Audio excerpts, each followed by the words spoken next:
All right. Hello, everybody listening. I'm Ethan Alexanian. You could probably see that by who uploaded the video.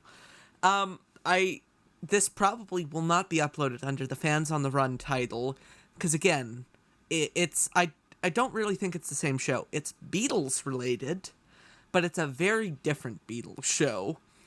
I don't know if I'm going to call it the Existential Beatles Hour yet, but you'll see whether I title it that or not.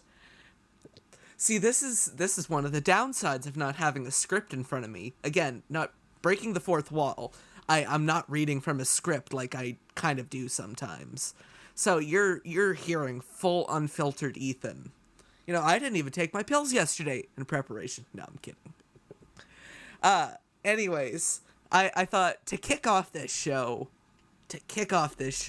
I gotta bring on my closest ally in this Beatles world. She is the queen of all Beatles media. She is the author of Songs We Were Singing, A Guided Tour Through the Beatles' Lesser-Known Tracks. See, I remembered the full title of that book. That shows you, because I have a shit memory. And she's the co-host of Talk More Talk, Fans on the Run's favorite Beatles podcast. Because, you know, we have a symbiotic relationship. Kiddo Tool, welcome to the show. Thanks, Ethan. That is quite an introduction, and I am so thrilled to be back on your show. And well, we've been on the same show a couple times since. Yes. On other shows. Mm-hmm. I'm not gonna plug the show because the only show I'm plugging is Talk More Talk. Yes, indeed. Yes, and or any other appearance you're on, like when they was Fab or whatever. Absolutely, and I'll tell you. Hi, Ed. Yeah, hi, Ed. Hi, Lonnie. Hey, Ed and Lonnie. Shout out to them, and shout out to my co-hosts on Talk More Talk, which I think you've had almost everybody on there now. Here now. As of recording this, I'm doing a retake with Joe. Oh, good. Tomorrow. Oh, tomorrow. Excellent. Okay. At 9 p.m. I think, or 8 or 9. Excellent. I have it written down somewhere. Wonderful. So you'll have filled out the bingo card then. So. Well, I've already filled out the bingo card once. Yes, that's true. So then it'll be yep. So I was technically the first person, other than, I think, the actual hosts. Because I think Ken Michaels has had everyone on his show probably 6 times. That is true. Yeah. So, but I'll tell you, it's been really great, Ethan, to see your show grow the way it has. I mean, I think the last time I was on your show, it was episode 3. Yeah, I was going to say it was early on, and now, I mean, my gosh, you've had so many people on. I mean, it's grown so much, and it's just been such a pleasure. The episode count as of right now is, I think, well, I uploaded the second part of the Sam Wiles episode today. Yeah. And that was episode 23, part 2. Boy, that's incredible. So, so it's just been so great to watch your show bloom and the only bi-weekly Beatles show. There you go, bi-weekly, and that's hard to do. Out of necessity, because I was building up such a backlog of interviews because I just like interviewing people. That's right. So I ended up with like 10 interviews at one point in the can, all ready to go. I thought, fuck, it's gonna take me 3 months to get through these, like just doing one a week. Wow. So yeah, I mean, might as well load, just keep putting them out there. I mean, why not? You can't see this out there in the audience world because I don't believe in video. Because as we all know, video killed the radio star. That's right. And I don't believe in murder. Yep. Right now, Kit is outside. It's quite windy for some reason, even though it's not windy. It really isn't that windy. So it just gives it an aura of eeriness because Kit looks like she's telling the secret. I know. I'm just holding up my hand so it doesn't blow right into the microphone. So yeah, it looks like I'm whispering secrets to Ethan. Well, I don't know how the show will go yet, so that might be a little on the money. Yeah, right. Who knows? Yeah. It's on brand so far. it's hard to be on brand for a show that doesn't have a brand yet. That's true. That's true. But Yeah. we'll just see where this goes. We'll see how this goes. So I want to ask. I want to start off with non-Beatles stuff because I'm going to get to why I'm starting off with non-Beatles stuff. What other music are you listening to these days other than the Beatles? Oh, gosh. Or solo Beatles? And I'm even going to say other than Michael Jackson, because other than the Beatles, that's like your other big thing. Sure. Well, Author of Michael Jackson, FAQ. oh, thank you very much. Thank you for that plug. I listen to, because I know people tend to think that Beatles are all I listen to, and I'm glad you bring this up because I listen to all different kinds. I mean, a lot of people know I love R&B. Love R&B. Yeah, I was gonna say you have a particular reputation. Yep. For being quite the R&B fan. Yep. Like, I've heard rumors that you're a big Stevie Wonder fan. Yes, I am. I am a huge one, and in fact, and I don't have the date in front of me yet, but I'll be speaking more about this. But I am thrilled to say that just a few days ago, I got confirmation I am going to be co-hosting with Ken Womack. He does this. Ken Womack, who's he? You might be familiar. He's, you might know him. He's one of my co-hosts on Talk More Talk. And Please see episode 2. exactly. And yeah, Run. you've had him on your show, and He was my second guest. Yes, indeed. And Ken Womack is not an episode 2 guest. Yes, indeed. Oh, I guess he is. Yeah. If you're me. Yeah, that's right. That's right. He does this terrific record club series. Oh yes. Yes. And, oh yes. And the schedule, in fact, is up on his Facebook page, and you can sign up for them. They're free. And I just found out I'm going to be co-hosting a show with him that will examine the Songs in the Key of Life album. Oh. I am beyond excited about this because that is the first album I ever got that was a non-Kitty album. And it really? And it is still my parents bought it. My dad was and is a huge Stevie fan. And so thank God he started me off right, because that's the first non-Kitty album I owned. Well, and you said non-Kitty album. What was the first Kitty album you had? Oh God, there used to be these albums. Was it some shit like the Banana Splits? See, I ever since I've started doing this show, I feel like I have more of a peripheral knowledge of the surrounding 60s, early 70s pop culture. Okay, well, there used to be these albums. I guess they would be equivalent today to, like, maybe Kids Bop or something like that. There were these albums where they'd have these, artists, like, just, and then they actually did a pretty good job looking back, but they were just sort of these anonymous artists that would do covers of songs of the day. And there was one I remember, the series called Irwin the Disco Duck. Well, I know about the Disco Duck. Yeah, this was different. This was not Disco Duck like Rick Dees. This was okay. Another character. Was this pre Disco Duck? This probably was, because I'm trying to remember if Disco Duck was from like the real Disco Duck was from like 76 or something. I think it was like 76 or 77. Yeah, because this was probably a little bit after that. And so he would just be the DJ, and it sounded like Disco Duck. It was that kind of voice. And then they would have covers of like Billy Joel's Just the Way You Are, stuff like that. But I would also have you read the Elton John autobiography? No, not yet. I've got to read that. Oh, you got to do it. Mm-hmm. Because I bring that up because part of it he was talking about his career as a session guy. Mm-hmm.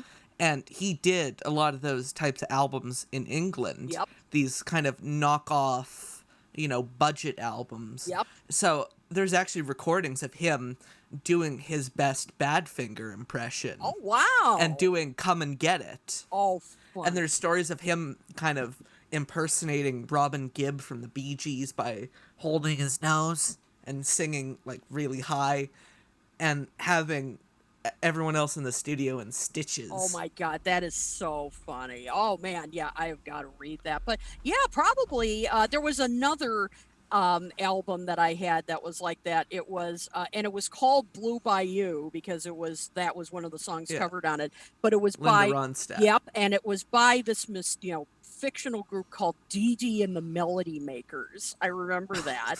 And it was hilarious because it was this group they covered. I mean, that one I remember, and I remember I think there was a Barbara Streisand on there. I think it was "My Heart Belongs to Me" because that was a hit Mm-hmm. for her at the time, like probably 1980ish, something like that.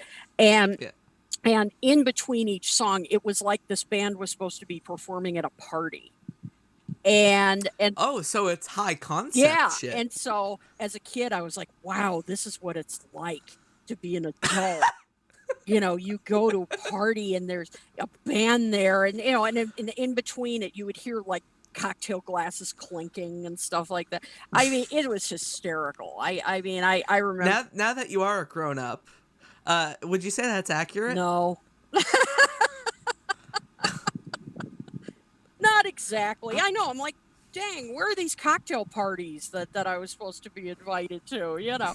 But and then of course Sesame Street albums when I was much younger. Well, but those Sesame Street albums, some of them are really weirdly good. Yep, Sesame Street Fever. Because old school Sesame Street was really funky. It was. I'll tell you, I still play it occasionally on YouTube. There's a clip on YouTube of Stevie, going back to Stevie, doing Superstition. You know what? You're actually not the first person who's said that the version of well, I've heard from other people Yep. that the version of Superstition is one of the best Stevie's actually ever done. Yeah, Because it absolutely. was mixed so well. It really was. And the horns on that. And I should say, since we're saying that, that was part of my early music education. I mean, the musicians, the artists they used to get on Sesame Street. And Oh, and they would let them. I mean, I can't imagine today Sesame Street or other children's television letting someone like Stevie play for 6 minutes. I mean, that version of Superstition was 6 minutes long, and they just let him jam. I mean, I don't know if that would happen now. And so I feel I was so lucky. and that's everything wrong with television today. Yep, exactly. I Yeah. mean, I hate to sound like the cranky old, now today's television, not like when I was young. But I mean, seriously, I just feel like, exposing kids to that kind of music and letting them experience it instead of, like, oh, what was I forget what, if it's the Wiggles, that song, Yummy, Yeah. Yummy Fruit Salad. Come on, Yeah, that's you know, that's what I grew up with. yeah. I will admit, the Wiggles was the first concert I ever saw. Yeah, and they were huge. I know that, but and I mean, there's nothing wrong, of course, with. I mean, we all start Yeah. out when we're little with Twinkle Twinkle Little Star. I'm not saying we should Yeah. all start out with Superstition when we're babies, but you know, but it's. I think it's Well, I fine. think we should start a petition Mm-hmm. to like every new baby born into this world Mm-hmm.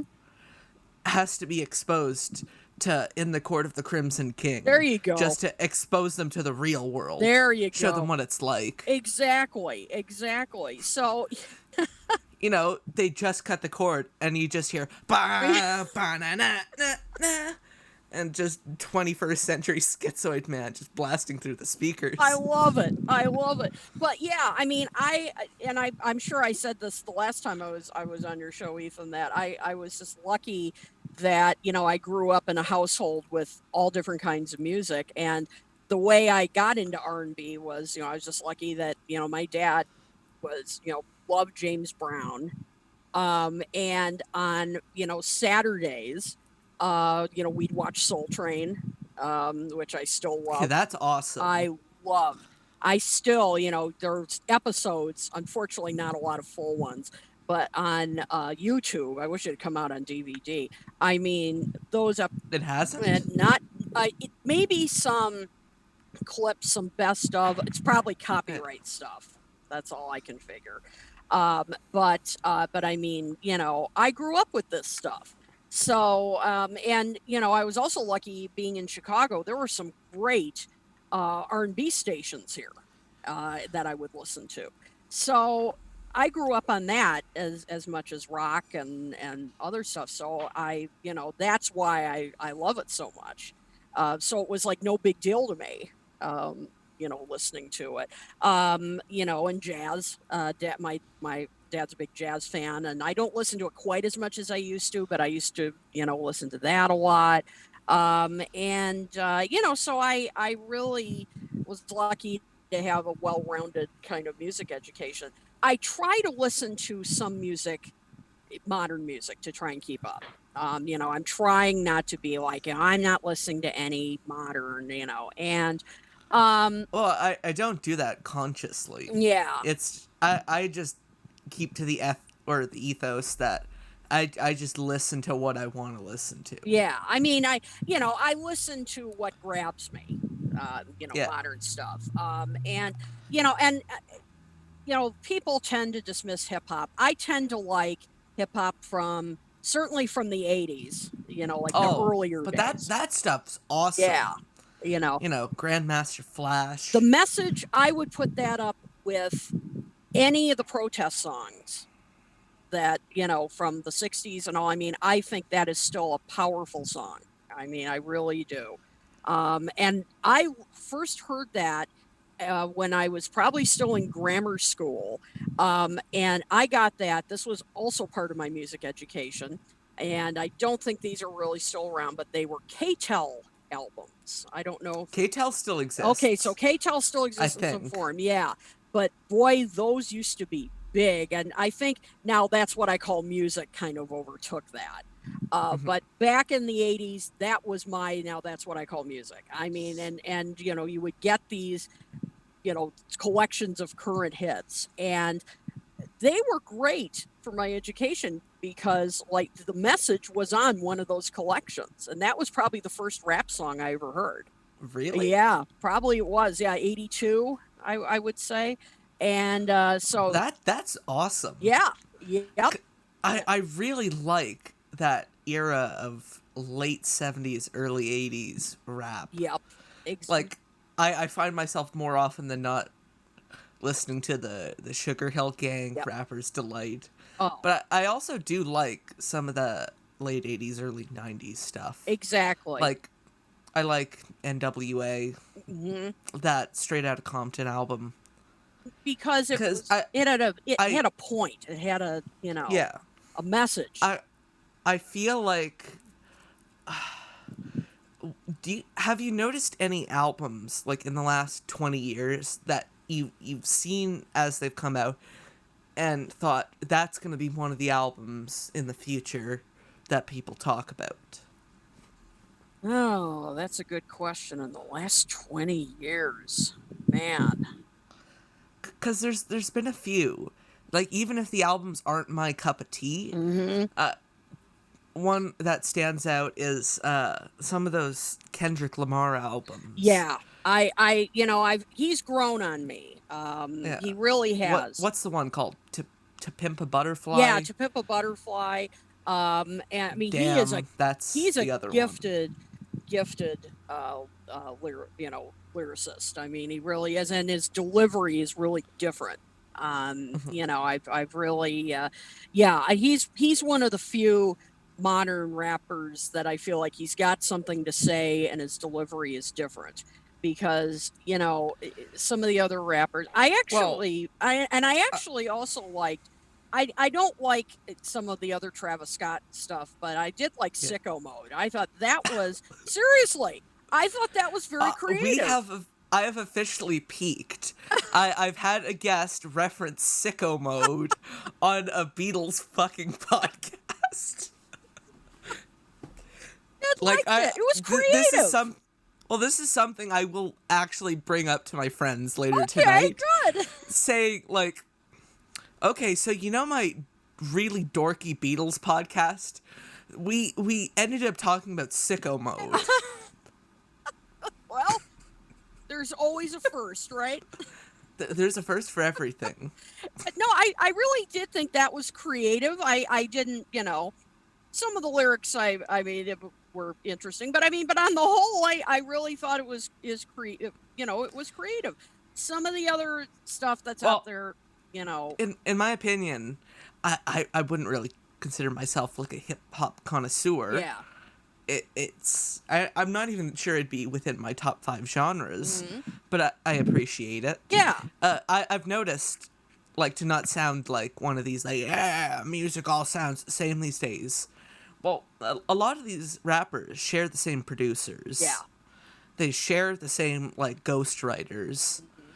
And they all use, like the same delivery. Like, Yeah. it all Exactly. kind of sounds like that. Exactly. Yeah. I mean, and a lot of the same subject matters. I mean, it's fine. You've got money, you've got women, you've got drugs. Great. I mean, what I liked was, and again, I'm sounding like, oh, back in my day, but like, De La Soul and groups like that, where it was like clever wordplay. That's what I liked. The thing is, you just mentioned De La Soul, Mhm. which I think kind of invalidates any worry of being like, back in my day, Mhm. because a lot of these people who are like, back in my day, Mhm. they aren't mentioning people like De La Soul. Yeah. Yeah. All right. Well, that's good. So I've redeemed. I'm Yeah. redeemed. That's good. But well, and that's why, talking about slightly more modern, like I posted something on Facebook recently talking about more. Oh, I think it was it was a thing I was doing last month about. It was called July Jams, where somebody posted a calendar where every day you posted a link I to saw different songs. that. Yeah, it was kind of fun. Somebody else posted I it, and kind of kept up with yeah, it. and it was Like, kind I of was like, saying, this is oh, kind of fun. what did Kit pick today? Yeah, like, oh, I'll give it a shot. And one of them was favorite fictional band, and I picked Gorillas because I've always found Okay. Gorillas really interesting. I don't like everything they do. I don't connect to every one of their songs, but that was another one where I really I'm appreciated their I'm kind blend. of in that same I'm in that same school Yeah, of I mean, thought where, you yeah, know, I'm not a big Gorillaz fan, but the concept yep, of an animated fictional band yep. I think is really It cool. really is. And as I said, I don't like every single one of their songs, and some of It's their by albums don't connect, the but guy from Blur, right? yeah, Damon Albarn. Yeah, that's Yeah. his. And then and I can't remember her name, but the one that created Tank Girl was the Mm, original animator. And yeah. I'm blanking out on her name right now, but I like how they blended rap. De La Soul was what made me think of it because they, of course, collaborated with them, and they've collaborated with Mavis Staples. I mean, they've really done a lot of genre blending, and I appreciate that. So I like their stuff. Green Day was a band too that I changed my mind on when they came out in the 90s. I just thought, oh great, wannabe, punks, great, you know. Yeah, I just thought they were a I bunch of, still hold that yep. opinion. But I will say I liked American Idiot. That I do think that's a great album. They haven't topped it, and they probably never Well, will. there's also that musical by someone you will probably know from the Beatles sphere, Hmm. Vivek Oh Tiwari. yes, of course. Yeah. Oh, great guy. Absolute great guy. With yeah, Jagged Little Pill. Yeah, Yeah. with Alanis Morissette stuff. Absolutely. And so yeah, I mean, Well, and the American Idiot musical. and the American Idiot musical, of course, which yeah, I didn't get to see. Unfortunately, I kind of wanted to see that, but yeah, didn't. I don't know if it came to Chicago or I just didn't get to see it. But anyway, so I listened to that. I listen. I'm not a huge like EDM fan, but I try. I've tried to listen to some of it to try to warm up to it, but That's the one style of music in or kind of EDM mhm, in the like my favorite genre of the last 30 years mhm, is French house music. Like interesting. I'm a big fan of Daft Punk and Yes. Justice Yes, those are the two and I like the best. Yeah.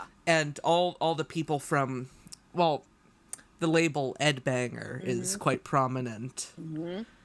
but from that whole French house scene, I I agree. love it. Daft Punk and Justice are the ones that have gotten it right. Well, because Yeah. they brought the soul. They brought life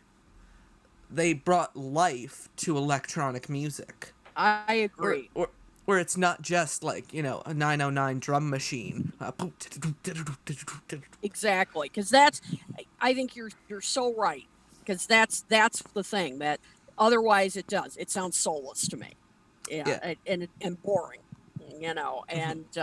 and whereas Daft Punk and Justice made it interesting, and brought some funk to it, and that's You'll hear it here first. If any of you are familiar with my channel, you might have seen an album review I did where I talked about these two albums by XTC's alter ego, the Dukes of Stratosphere. Mhm. And I'm thinking of kind of making that a series where I talk about, specific albums with people. And one of the next ones I'm planning on doing is with my best friend Richard. Mhm. And we're going to talk about Daft Punk's album Discovery. Nice. Oh, that'll be cool. I'll watch that Oh, for sure. it's Daft Punk is one of the only other bands where I think I own the complete discography on vinyl. Oh, nice. Oh, that's Like, I don't even have every Stones record. Mhm.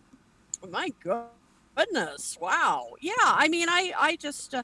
So I really, try and you obviously do too. I like all different kinds of stuff, and you know, I, I don't know. I just think there's some people that just listen to Beatles and that's it. And I mean, of course I love to listen to Beatles stuff, but You took the words out of my mouth. It's like you knew I was gonna segue back to the Beatles, yeah, and yeah. I mean, there's a lot out there, I love listening to all different fuck, stuff. there's more to the '60s Exactly. than just the Beatles. Like in the past, year, I've discovered all this great music Hmm. from England from the '60s that just got swept under the rug. Yep. You know, against the tide of bands like the Stones, the Who, like even the Kinks, the Hmm. Beatles, Yep. that just aren't popular. Yep. Like there's a band called Tomorrow, I've which heard put of out them. Yep. a fantastic Hmm. record back in '68 that I think is one of the best albums of all time. Wow. But it's just no one knows about it Yeah. unless you're into what is called freak beat. Now that I'm not familiar with that genre. It's a subgenre of British psychedelia, Okay. which it takes kind of the heavy drive of the mod stuff Hmm. and just gives them takes a bunch of mods, give them LSD and speed, and that's your end result. So it's really psychedelic, but it's really kind of intense. Ah, okay. Interesting. I've never heard of that term. So I'll cool. To I'll check give that you a out. recommendation. There's a compilation series Hmm. called I fucking love this title. Hmm. Chocolate Soup for Diabetics. And it's one of my favorite compilations of all time, and it's got fucking amazing psych stuff. Cool. I'll check that out. Yeah, the title alone piques my interest. It sold me. Yep, exactly. I had known about it, and I was in Orlando. Oh, my phone just made a noise. Oh. Um, and I was, flipping through the record bin, and I saw Chocolate Soup for Diabetics Volume 2, and I've never made a quicker record purchase. Of course, and you're like, and there's a volume 1? Well, I know there's at least 3 volumes. Wow. Oh my gosh. All right. Yeah, I will definitely check that out because I mean the way you describe it, I kind of know what you're talking about in terms of the sound. Yeah. But yeah, I never heard of Like, that genre the name. most popular band that's kind of been associated with it, even though they're a little more mainstream, is the Small Faces. Okay. All right. Yeah. Yeah. Some of the Easy Beats stuff. Okay. You know the Easy Beats. Yes. Mhm. It's quite freak beaty. Okay. Interesting. All right. I will Like check it's that it's out. kind of like Friday on My Mind. Mm-hmm. That's I kind of classify that as freak beat. Wow. Interesting. Okay. So Check that out. the Beatles. Yes, indeed. Ever heard of them? Sorta. Vaguely. Yeah. So I've been dealing with a phenomena that I had to do that every time I say the word phenomena. Yep. Or since I've been doing the show, I've been dealing with, I don't know if there's a more professional term for this, but Beatle burnout. Mm-hmm. And I want to discuss that phenomena.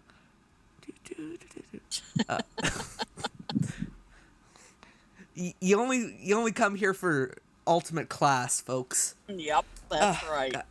I hate the word folks, but I keep saying it. Mm-hmm. Oh, I say it all the time. I don't know why. It's a very un-Canadian word. Interesting. Well, it's people say it, but it doesn't really sound particularly Canadian. Interesting. Okay. Or at least that's just my thoughts as your average humble Canadian. Yep. What is your experience with Beatle burnout? Well, it's definitely, it's easy to have happen, and and that's why, as we've been talking about, that I listen to different things. I mean, quite frankly, people who say that they listen to the Beatles Sirius XM channel day in and day out, I don't do that. I mean, I listen to it Sure, quite a bit. I listen to it, but I mean, I'll be honest. I love hearing the Peter Asher show. absolutely, I'll listen to that. I love the talk. I love the talk stuff Exactly. on the Beatles channel. Yeah. Like Yep. the Fab Forum. Yes. The Northern songs. Yes. The with what's his name? Bill Flanagan? Yeah, Bill Flanagan. Yep. Yeah. I'll listen to some specific stuff. Even I like listening to Chris Carter's show. Yep.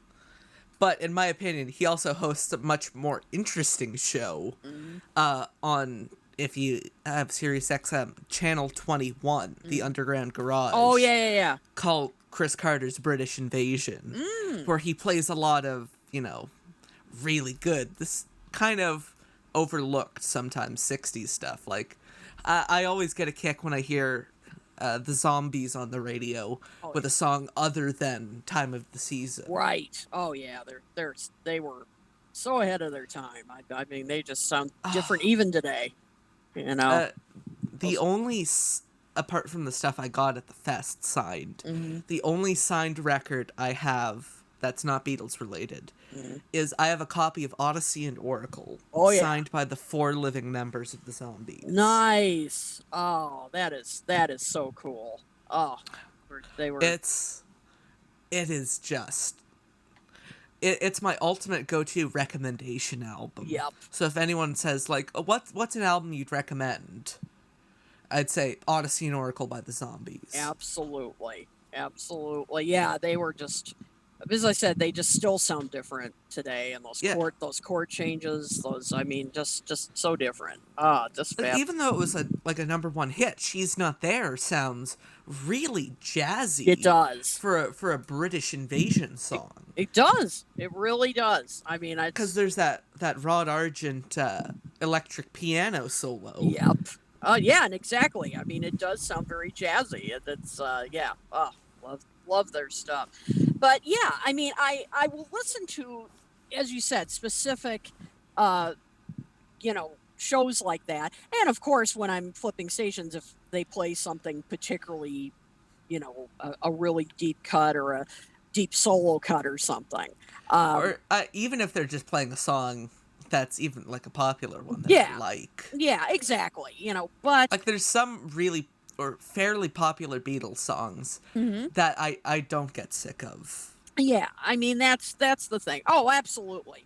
I mean, although I consider anything from the actual released 13 album discography a relatively popular Beatles song. Right. Sometimes when they're playing live stuff, I'll like they BBC. play the BBC. Yeah. Jinx. Yep. That's right. I'll certainly stop and listen to that, But do I listen to it all day? No, I don't. Because I mean, I listen to all different stuff, including surprise, surprise R&B stuff and everything. Yeah.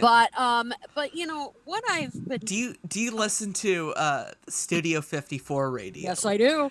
That's one of my favorites. Whenever I'm feeling a little down, Yep, I put on Studio 54 I do radio. too. That's great stuff. Absolutely, I listen to that. The Groove, Soul Town. I mean, and the Bridge. I mean, all different ones. I've just that Sirius XM is a music I lover's paradise. I think outside of like the Beatles channel and the Underground Garage, the one I listen to the most is the New Wave channel. Oh, that's great too. Yeah, and I Yeah, forgot to mention that and other stuff I listen to. You know, being an '80s kid, I've got to have my '80s music, and yeah, New Wave is one of them that I listen to. Absolutely. Memories, memories. But because I'm a fairly decent fan of new wave and post punk. mhm. I don't know if the Jam particularly counts as new wave, Yeah, but yeah. In recent, this is a little bit of a digression. We'll go back to our regular topic, but the term this entire show's a that's digression. true, but That's not an issue. that's true. New wave is a term that gets thrown around a lot, and some of what is called new wave, I dispute. You know that it's I Yeah, don't know, like yeah, like the Jam. I don't know if I'd call them new wave. I mean, no. it's really it kind of I don't even know irritates if I'd me. call them post punk Yeah, because they coexisted with punk, yeah, but exactly. I wouldn't call them punk either. Yeah, I mean that's Like I wouldn't hear In the City and think, "Wow, that's like the Sex yeah, Pistols." exactly. So, I mean, some of these terms, you know, some of the genres, like, I don't know. I mean, some of these artists don't fit neatly into those categories. And once in a while, when I listen to the New Wave channel, I'll think, I don't know if I'd throw that in that category. I mean, you know, I It's don't know if like, I. "Oh, you spin me round and round" by Dead or Alive. Yeah, I'm like, is that New It's not Wave? no, You know, it's 80s synth, yeah, right. but it's not new I wave. mean, you know, that was.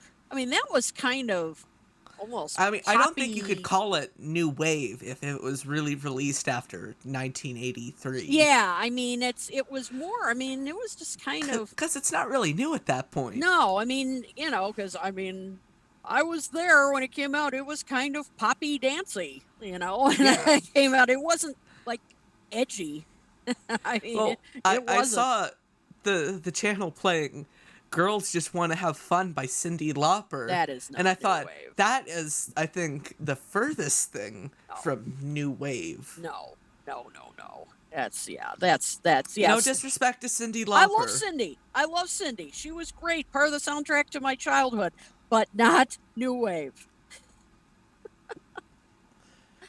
But one actually group that does get played on new wave that I've gained a little more appreciation for is Yaz with Alison Moyet. What a voice she had, man! I mean, Yes. yeah, I always get them confused. There's Yaz and there's Yazoo. yeah. Apparently, they were known as Yazoo for a time, and I think in America, I always knew them as Yaz. But apparently, I don't know why there was a name change there.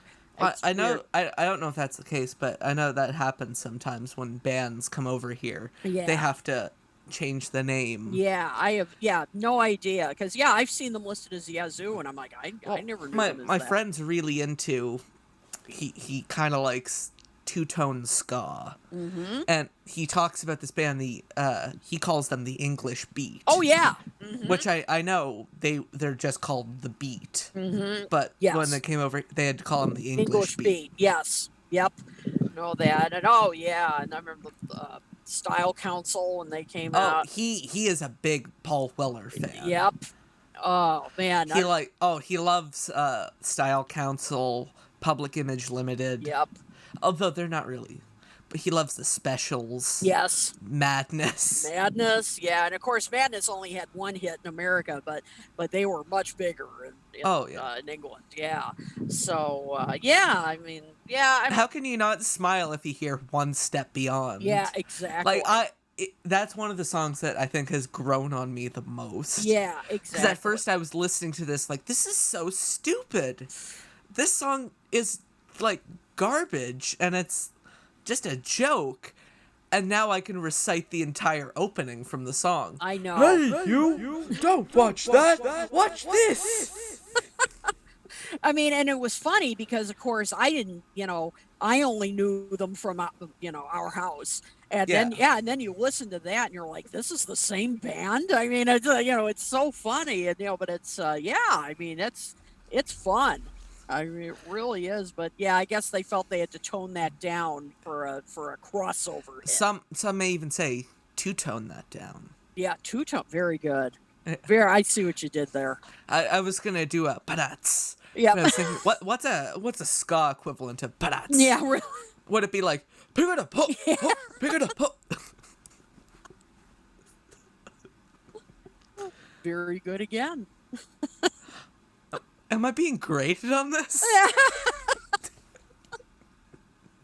Oh man. See, this is the kind of banter out there, if you're listening, that doesn't happen when I'm reading from a script. Absolutely. Well, I mean, and this is great. I mean, how many times I can't think of any other show that I've been on where I can go from sicko mode to madness to to the Beatles. Come on.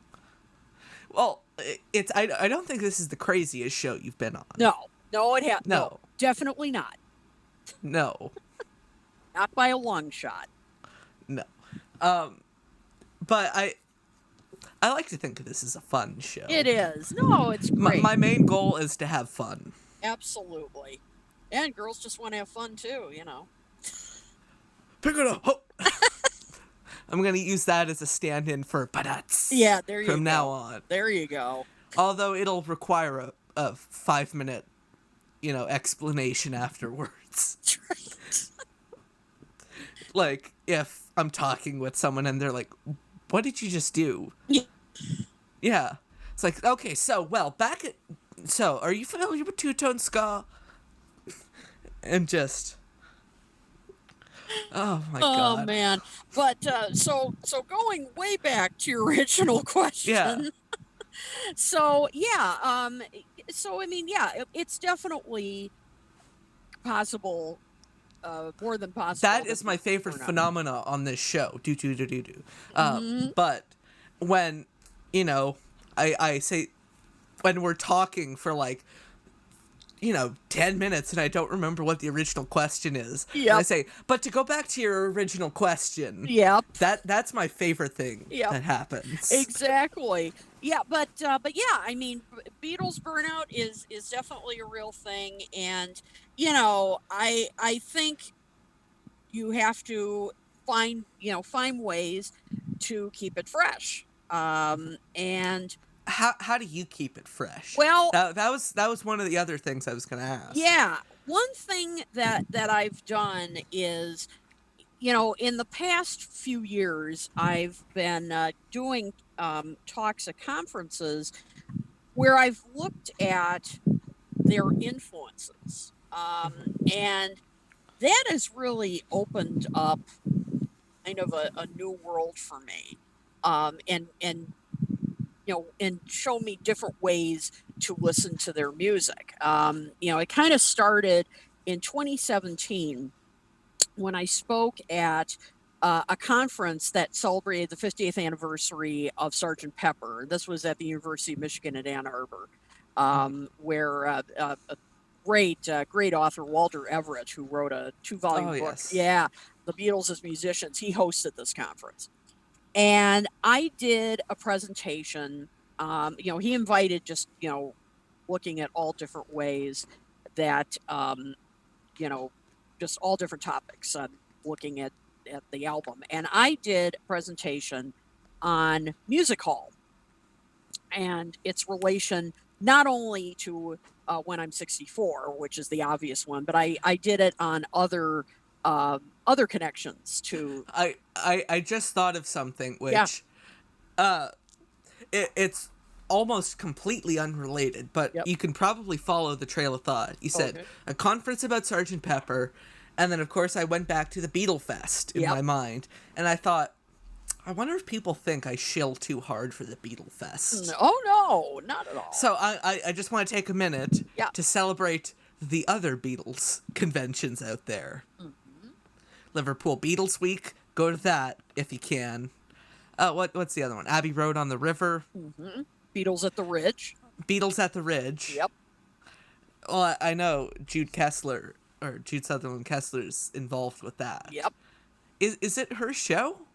Not really. She runs the symposium part of it. Yeah. The author symposium. Yeah. Because I associate her in my mind with Beatles at the Ridge. Yeah, I mean, she runs that part of it, and then the mayor of Walnut Ridge, he's like it really, he started it, and he runs like the rest, like, you know, where they have the bands and they have all the booths and all that stuff. But yeah, she runs the part where the section where they have all the speakers. I mean, you know, authors. And the main speakers, you know, Ivor Davis and all those wonderful people. We love Ivor, don't we? Oh, he is the best. He is absolutely the best. Really. I every time I watch an interview with Ivor, that's my new favorite interview with him. Yep. Yeah, and he has such great stories to tell. Except for my interview with him. That's my favorite. No, of course. Well, of course. That's yours, right? Yeah, of course. It's the best. Of course. It's the best. Fans on the Run's best Beatles podcast, according to me. That's right. And it is. Yeah. It is. But are you agreeing with that it's the best, or that it's the best according to me? No. It's both. It's both. And a bunny just ran across the yard and right in front of my chair, and so the bunny agrees too. Anyway. Oh. The fun of being outside. I'm glad that the bunny's in Chicago and not here. Yeah. Because we own a golden retriever. Believe it or not, named Tosser. Mm-hmm. Oh, nice. Came from Scottish breeders, so it means exactly what you think it means. Got it. And I don't want to go into detail about this, but let's just say baby bunny nests don't always have an equal chance to thrive. Gotcha. I gotcha. So we don't encourage it. Yeah, so Tosser would have taken care of that. I gotcha. Yeah. Gotcha. He's you know, he's kind of the Mussolini of our backyard. Oh, okay. My goodness. Wow. All right. So the bunnies are safe here in Chicago. Gotcha. The bunnies are safer. Gotcha. They're among the only things that I think I can say are currently safer in the United States of America than Canada. That's right. Oh, man.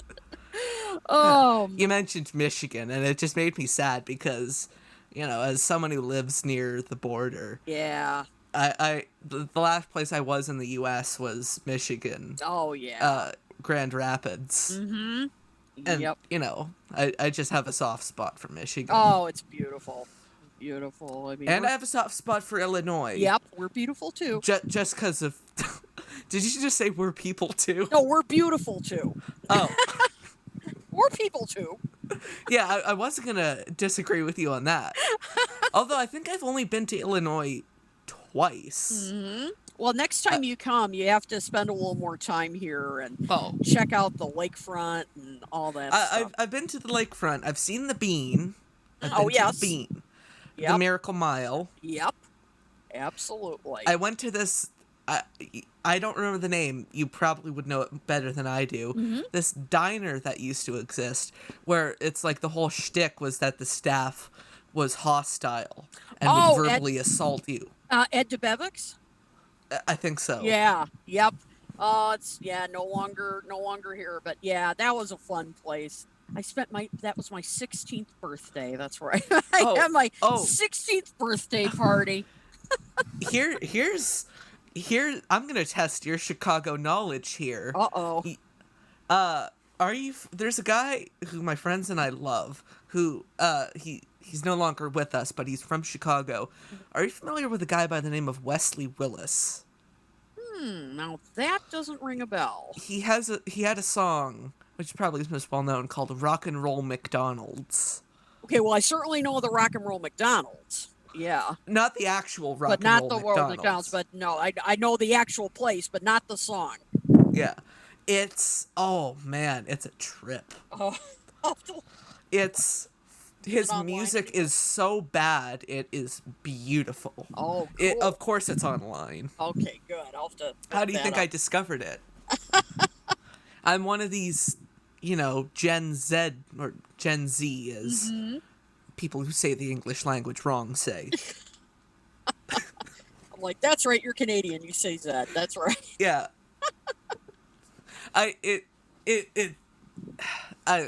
As a Canadian, it's a weird position because you grow up like 75% American pop culture, 25% like really Canadian stuff. Sure. So, I know the ABC song, and most of the time it ends with Z. Yep.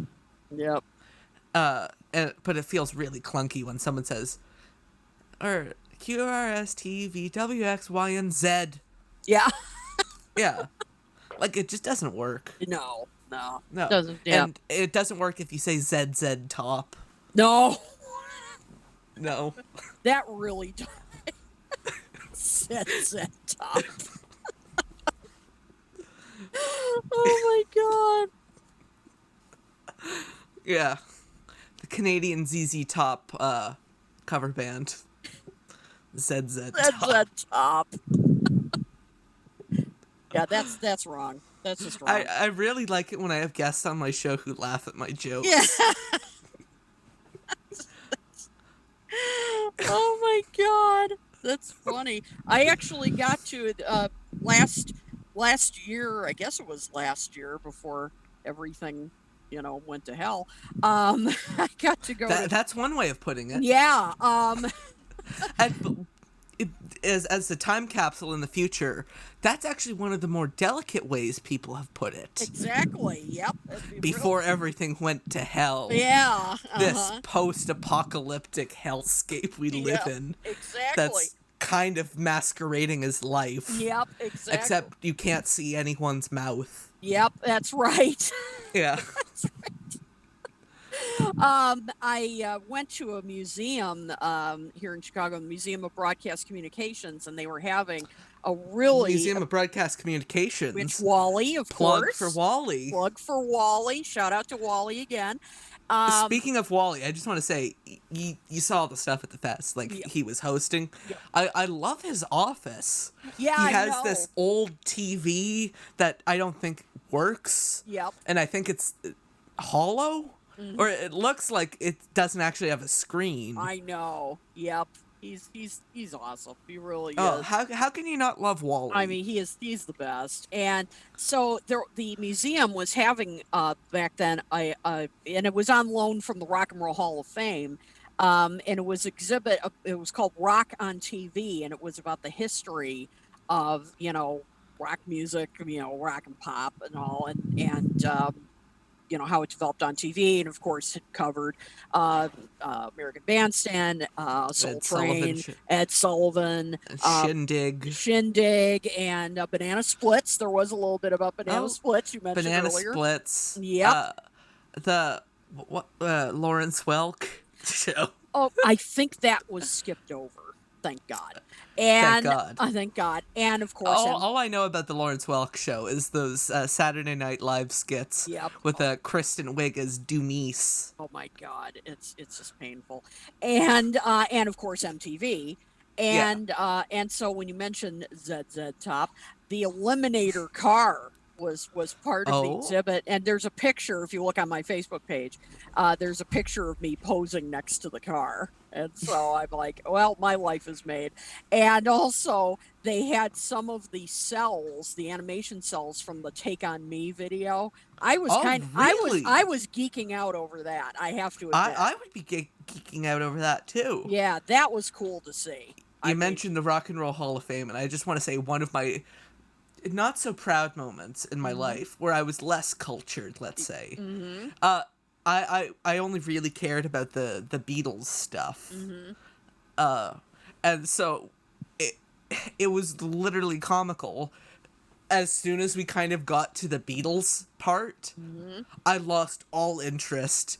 And it's like, oh, wow, there's John Lennon's Rickenbacker. Okay, let's walk the other way now. And I didn't even get to, like, the Stones, or I didn't even make it to the 70s. Oh my God.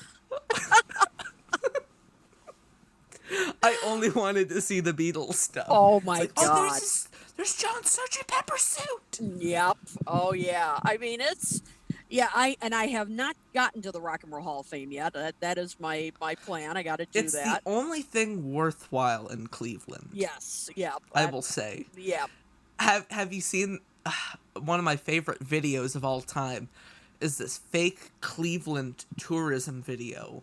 No, I haven't seen Where it's that. this like bitter person who was tasked with making they were tasked with making a tourism video for Cleveland, and it just trashes on Cleveland so hard. Oh no, I haven't seen Come on that. down to Cleveland town, everyone. Come and look at both of our buildings. And it's just like, Oh my God. Yeah. I I got to buy the house for a price of a VCR. oh my God. Oh man. Oh my God. Possible viewers from Cleveland. We love you. We love you. Yeah.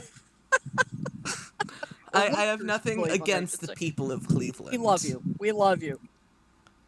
That's the name of a Stones song, which the Beatles played on. Yeah, that's right. Well, two of them.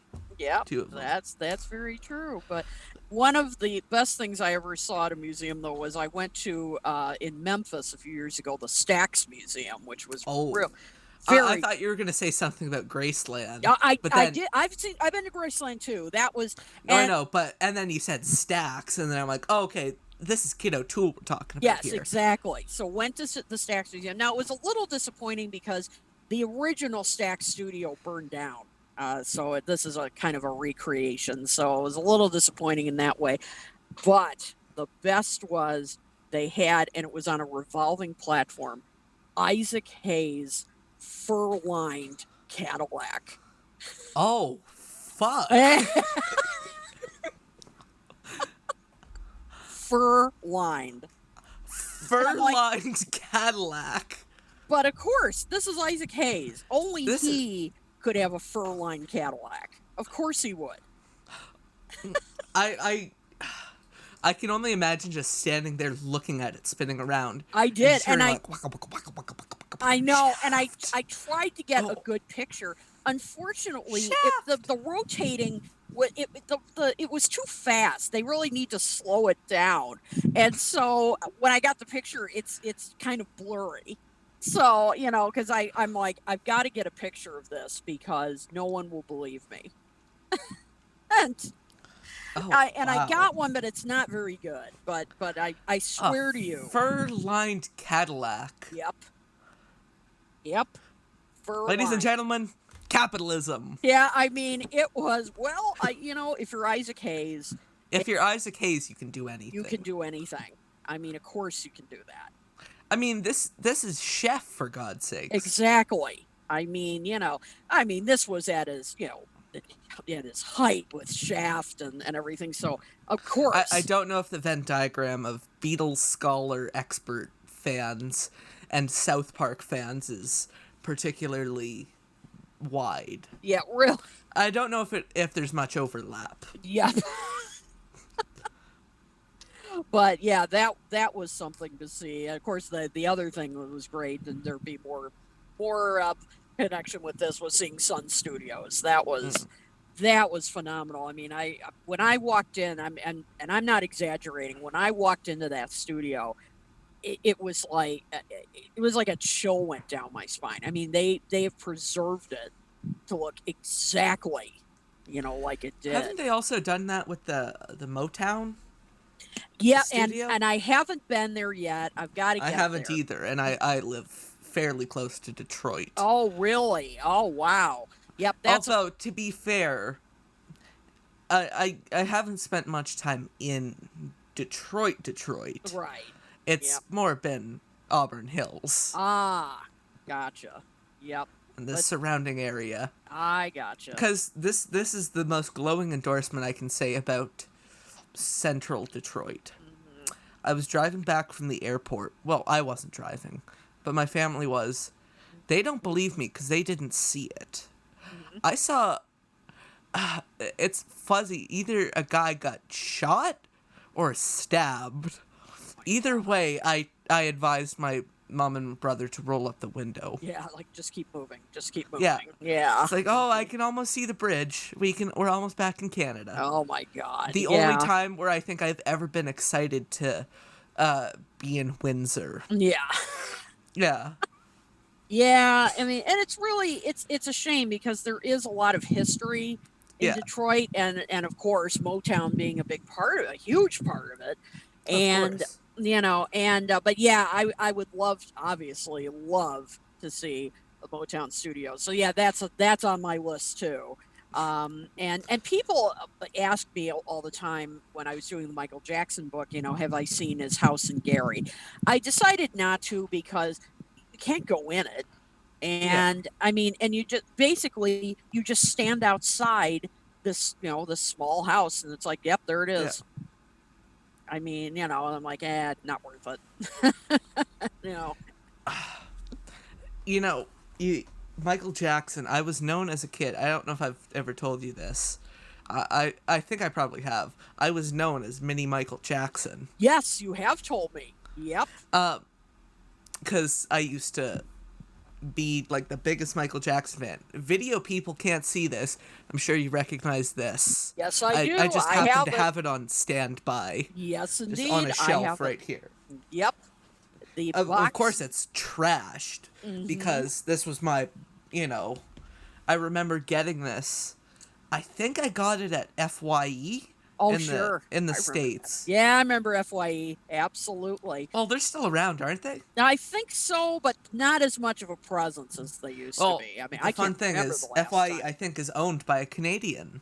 Oh, now. really? Oh, I didn't know The that. guy who owns there's a chain in Canada called Sunrise Records. Okay. Mm-hmm. When God rest their soul, HMV Oh, yeah. closed down in Canada. Sunrise, like they were a pre-existing chain, and I was really sad when they got like pushed out almost completely, and so there were only like 4 locations left, and I was really sad because I liked them so much more than HMV. Mm-hmm. But then Sunrise took over, I think, all of HMV's locations. Oh, wow. And so there's now like 100 and something Sunrise Records. But their pricing on the records makes me miss HMV. Oh, jeez. Wow. Like $40 for like a copy of With the Beatles. Jeez. Yeah, I know. that's pricey. And that's not even like the Canadian dollar conversion. Like it's my favorite word, fucking redonkulous. Yeah. Well, yeah, I'll tell you. I mean, it's yeah. I mean, That actually was an inadvertent segue because I just kind of reminded myself. yeah. Talking about Beatle reissues, Yeah. I want to ask because I know you got the Beatles singles box that came out last year, Yep. as did I, Yep. begrudgingly, Me too. because I want to ask you about this kind of sense of obligation to buy any and all reissue things that the Beatles put out. Yep. I've limited. I limit it. Like I was not going to get that singles box set until the price came down to a Well, point. I don't think you're as much of a vinyl person. No, I used to be, but I've cut way back on it. And I'm not a particularly big CD person. Mm-hmm. So I almost bought the Sgt. Pepper one with the holographic cover when it came out. Yeah. But I decided against it and just I just buy the LP versions. Yeah. I mean, I used to be, and of course, growing up with LPs and all, I mean, I used to be more into it, but quite frankly, it was space. I mean, Yeah. that was it. It was space. that Well, if you can prevented me. see behind me again, no one can see this. Mhm. I have, you know, a big shelf full of records, and they do take up space. They take up a lot of space, and so And I mean, I've got really, it's a crates. pain out of all of the formats, save for maybe 8-track. It's Mhm. like the biggest pain in the It ass really is, and they get because you have to yeah. worry about like outer sleeves, inner sleeves, Yep. which before, you know, I couldn't give a shit, and I played my Mhm. records on one of those really like crappy suitcase All turntables. right. Yeah. But now I have kind of become a pretentious snob Yeah. who actually pays attention to what analogplanet.com has to say about anything. Yep. Yeah. And and I just after a while, I mean, I make some exceptions. Obviously, I made an exception for the single set. Well, But I'd been wanting them to do a singles collection for years. yeah, yep. And I And mean, to be fair, they didn't exactly do it the way I wanted them to do it. yeah, but Because I thought it was settled with the Beatles that everything from here on out would be British yep. recreations. That's what I was expecting. And And there was yeah, only the Let It Be single was supposed to be the British one. yeah, yeah, I was a little disappointed in I that mean, to be too. fair, paying close to $300, over $300 for me, Yeah. uh, Yikes. for like 24 singles, pretty much all in green Parlophone sleeves, may not be the most enticing to Yeah. some. Yep, exactly. So, yeah, so what I do now is, I mean, I will not buy the reissues and all if they are way overpriced. I mean, I set limits. But in that case, with the singles box, I think it was our buddy Mitch Axelrod. Shout out to Mitch. He posted on his Facebook page that, and I don't remember where it was.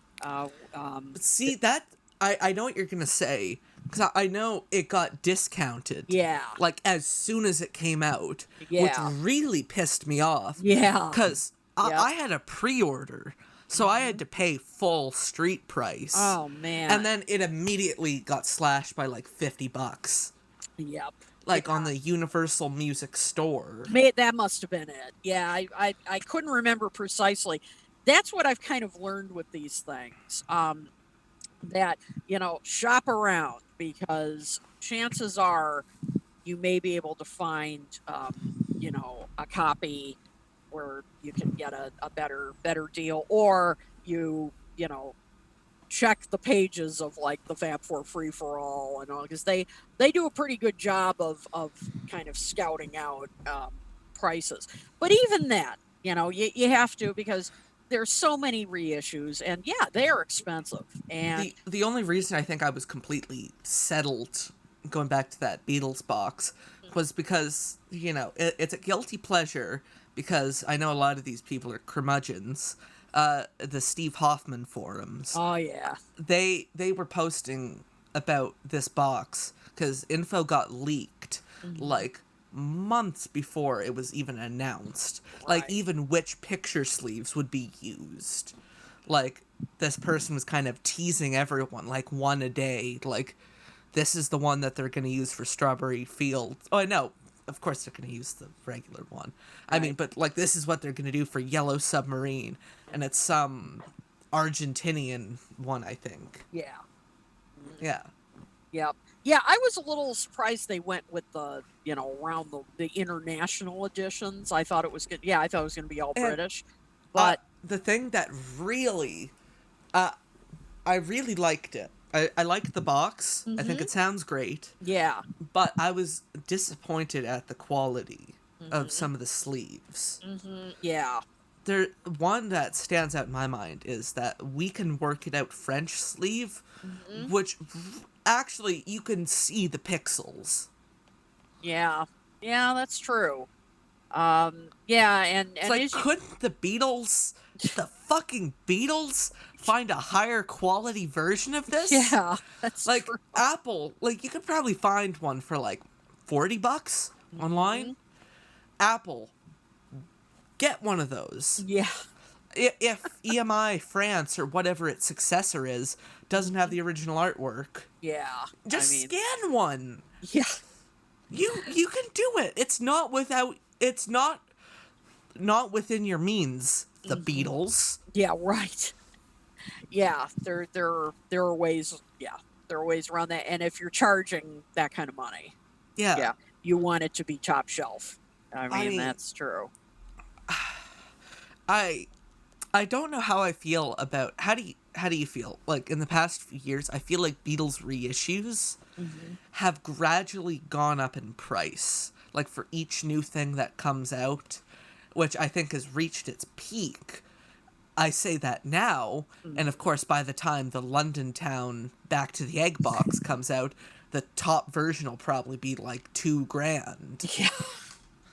But there's that $600 Flaming Pie box. Oh yes. Which I think is, crazy. Yeah. I'm not insulting anyone who has it. Right, of course. I mean, Ken Womack, we still love you. Exactly. Don't aggravate your herniated discs. Yeah, that's right. I just and I've kidded our good friend Tom Hanyati about the suitcase, or as I call it, the damn suitcase. Yeah, I mean the damn suitcase. The damn suitcase. I think that is probably, out of all the Beatles, I feel like McCartney has realized people are buying these reissues. Yeah. And so I feel like he's almost taking advantage of the fact that there are people who will buy this. Yeah. And that's why with Egypt Station, there was, I couldn't even keep track. Like every 2 weeks, there was some announcement of some new configuration of Egypt Station, which I don't even like. Yeah. Yeah, I I have the original, the original release, and I have the Target release. And I have the bare bones record version, which doesn't even have the cool fold out sleeve. Yeah. Yep. It's just like 2 records shoved inside a jacket. Yeah. And that still cost me $36. Yeah. Yep. I mean, that's the thing. I think, as a collector, you just, I know, and some people do get everything. God bless them. Yeah. I think, for me, I pick and choose what is important to me. And you have to kind of figure that out. Now, the archive sets, partially I get them for, business reasons because of Talk More Talk, obviously. But I don't get the ultimate collector's editions. I am fine with the deluxe editions because what I care about mostly, I mean, even and we talked about in the last Talk More Talk, we talked about the Flaming Pie. Go watch it. It was good. Go watch it. Oh, thank you very much. And in fact, the next episode we're doing, we'll finish our discussion on it because we didn't get to the DVDs, and we ran out of time. And you have another friend of the show coming on, Al Sussman. That's right. He'll be our guest on the next show. He'll talk a little bit about that with us. As Ken Womack would say, he's good people. He's good people. That's right. He most certainly is. And I'm for me with these box sets, the music is what I care the most about. And I like the books. I like the books where they go in depth about the making of the album and that kind of stuff. That's what I care about. And I'm all about the outtakes. I'm all about the demos. I love that stuff. Here's an interesting question. Mm-hmm. What would you say, Beatles related, has been your favorite reissue thing? This is such a peak late stage capitalism question. Like, what is your favorite reissue of the past 10 years? Wow. I'll say mine to start, to get the ball rolling. Okay. There's only been one where I've been really, really excited. Okay. And I am still thrilled with it. Yeah. The Beatles Christmas singles box. Oh. I was incredibly over the moon when that was announced. Because I'd been wanting them. I thought, Apple Records, there's not much you can do else with the Beatles catalog. And that's such a big, gaping hole that it's stuff that the Beatles recorded Yep. that has been released that they haven't touched Yeah. in Yep. any capacity since pretty much the anthology. I think an edited version got released for the Beatles Rock Band game of the first one from 63. Yeah. But 64, 65, 66, 68, and 69 haven't been released since they were pressed to flexi disc. Yep. Yep. Actually, wow. that's not true. There was that LP. But they haven't Oh, been yeah. released since 1970. Right. Oh man, the last 10 years. I'm trying to think. And it could be, John, Paul, George. Not Ringo, because he hasn't really reissued anything. Yeah, right. Yeah. Yeah. Except for, Oh. I think there was a reissue of, what was it? There was some Barnes & Noble thing. Mhm. I mean, we don't have Barnes & Noble here, so I didn't really pay Yeah, I don't know attention. what that was. I think it was Ringo the... I was getting confused. Is it Ringo the Fourth or Ringo the Third? Oh, the fourth. Ringo the Oh, Fourth. yeah, that's right. There was. Yeah, Tom was talking about that, and God bless him. I love Ringo, but yeah, that was not on my list. I feel, again, with that kind of completionist collector's mentality, I own the mid-70s Ringo albums, and I feel like such a hack fraud for putting myself on this Beatles platform. I haven't listened in their entirety. There are songs from John, Paul, George, and Ringo that I have never heard before. Yeah. Yep. And Well, I'm embarrassed to say it, but I will admit it.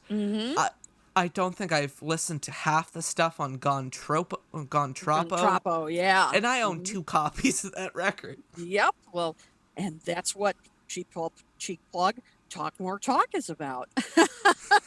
that's Solo what Beatles. that's Solo Beatles. That's what our show is about. So yeah, I'm trying to think, because there've been so many reissues.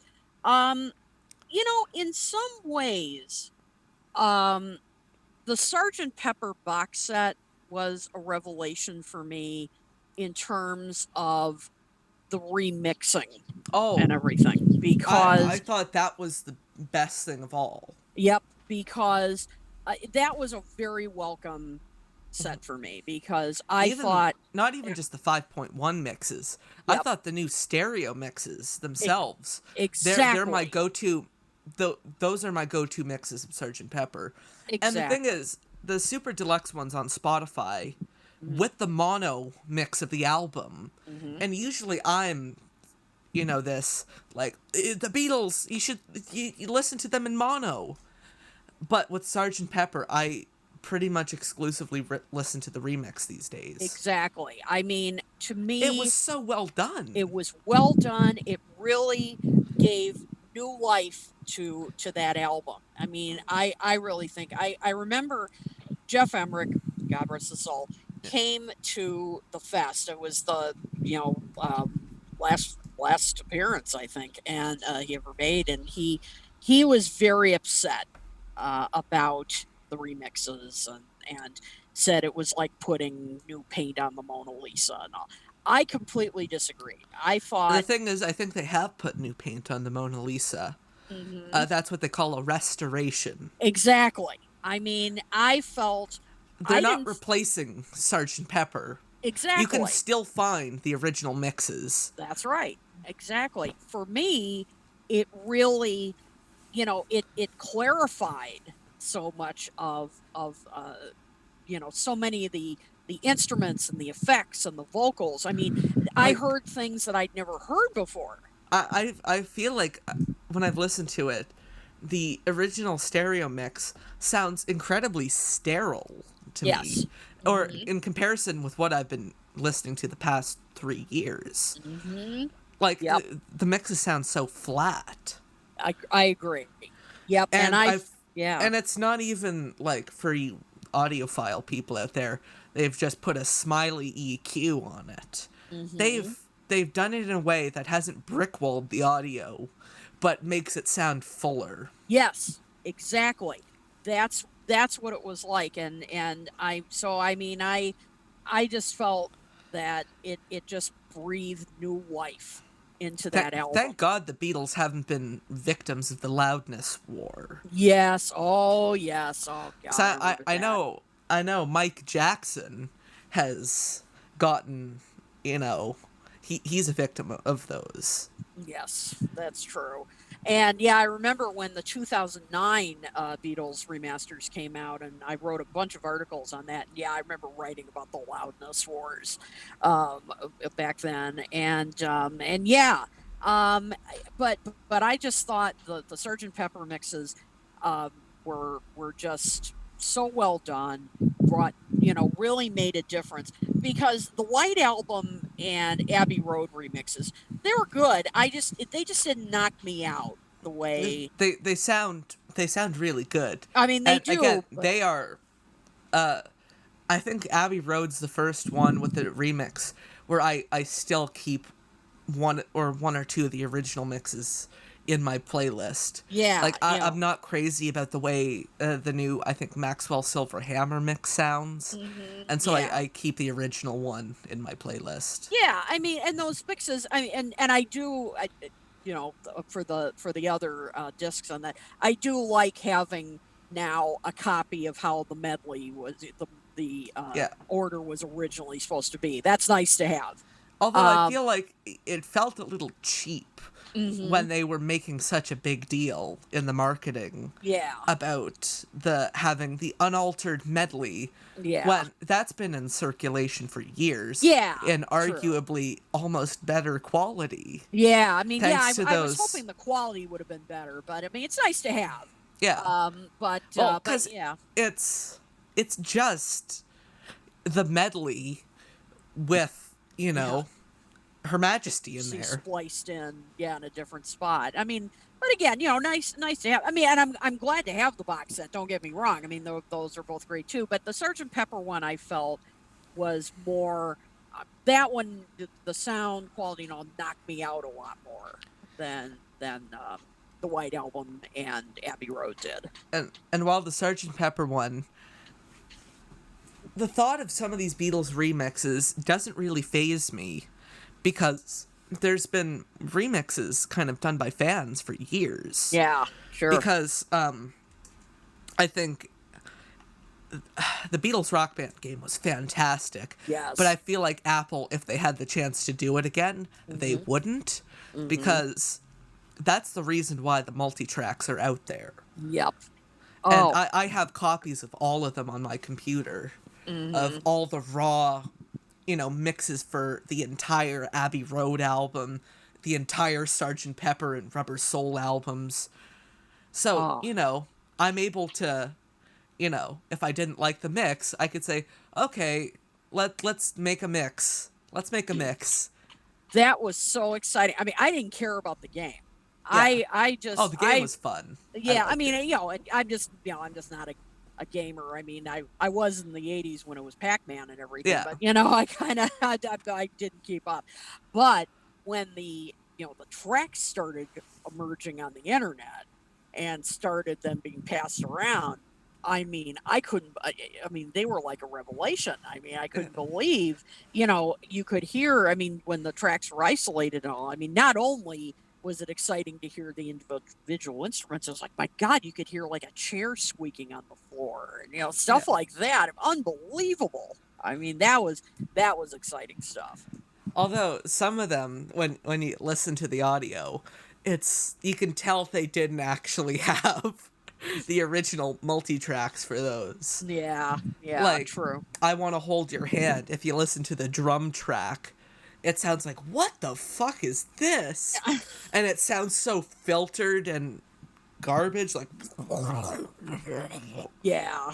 Yep. Like, Oh, you I'm have to listen to it with the bass and the rhythm guitar in order for it to actually sound like instruments. Yep. Yeah, that's true. That's true. But yeah, that was really exciting. And as you said, then yeah, people started creating their own mixes That's I knew there were 5.1 mixes of, mhm. fan done Beatles mixes for years. Yeah, exactly. So But yep, now Apple realizes that it's profitable, right. and so Yep. they're doing it themselves. Yep, exactly. Exactly. So yep, it's That's real. why I think that's the best argument for why Carnival of Light and some of these legendary ones need to be released, because Yes. there's nothing, I don't think, that has or that's been released officially that hasn't been heard before as a bootleg. Yep. Like, I don't know, I I've only known the context of the Beatles catalog post 2010 when I first heard them. So Right, I right. don't really know if anything on the anthology was new to people, because there were those unsurpassed masters and ultra rare tracks back in the 80s from those Yeah. Abbey Road leaks. I remember being really excited when the anthology ones came out about Leave My Kitten Alone because we had heard 1,000 times how unbelievable John's vocals on Leave My Kitten Alone were. I mean, that had gone into like mythic status, you know. And I guess there may have been some Oh, bootlegs of that, it but was not fully available. yeah, but Because there not was, back in the 80s, there was yeah. that Sessions album Yeah, the Sessions album, that that's almost true. came out. And so, acetates Yeah, and and test pressings got leaked. And so yeah, they were available in like album quality. yeah, and but I do remember there was some hype over that, even though it had been in bootleg form before, and but yeah, to most diehard fans, there really wasn't much on there that hadn't been bootleg before, but it was still exciting. I mean, it was I find it incredibly. I don't know how this has happened, that every single Beatles mix has been leaked, yeah, pretty much, except for Carnival of Light. No one yeah, has heard that apart from like Mark Mark Lewison Lewison, and all the yeah. people at Abbey Road. Yep. And Mark keeps saying, "Oh, it's awful and you don't want to hear it Well, and from what everything." I've heard, uh, I actually, when I had him sign my copy of the recording sessions book, Yeah. I I got him to sign, the front part on the first day of the Mhm. fest, Yeah. and then by the Sunday, I felt like a little chummier with Mark, and Yeah. so I went back to the line with the book, flipped it to the Carnival of Light page, and I said, "Write anything you want on this page." And so I have my own kind of customized footnote Yep. saying just Carnival of Light. Will we ever hear it? I'm paraphrasing. Yeah. I hope so, but then probably no one will pay it any further attention. Yeah, he has always said on the way, Well, you don't from want to everything I've hear heard, it. it's just a shittier version of Freak Out by Frank Zappa. Yep. It, I'm like, I don't care how bad it is. I mean, It's unreleased Beatles stuff that no one's exactly. heard. I mean, I don't care. I'm I got sure it's into a awful. debate with Scott Erickson about this. Yep. Yep. And it's like Because he I was don't. saying, like, the Beatles don't have to release anything. Mhm. Like, they aren't obligated to release their scraps. Oh no, they're not. They're not. I know, but But you it just know, doesn't make sense why they haven't. Because yeah. there's a market for it. Yeah, I mean, just even for historical Yeah. context. I mean, I just for God's sake, just release it. Like, Everybody's talked I about it. don't know if Carnival of Light could be any worse than You Know What to Do off Yeah, of Anthology 1. I mean, really, I just just release it. It's just as I said, even just for historical reasons. I mean, I here's something I don't even know.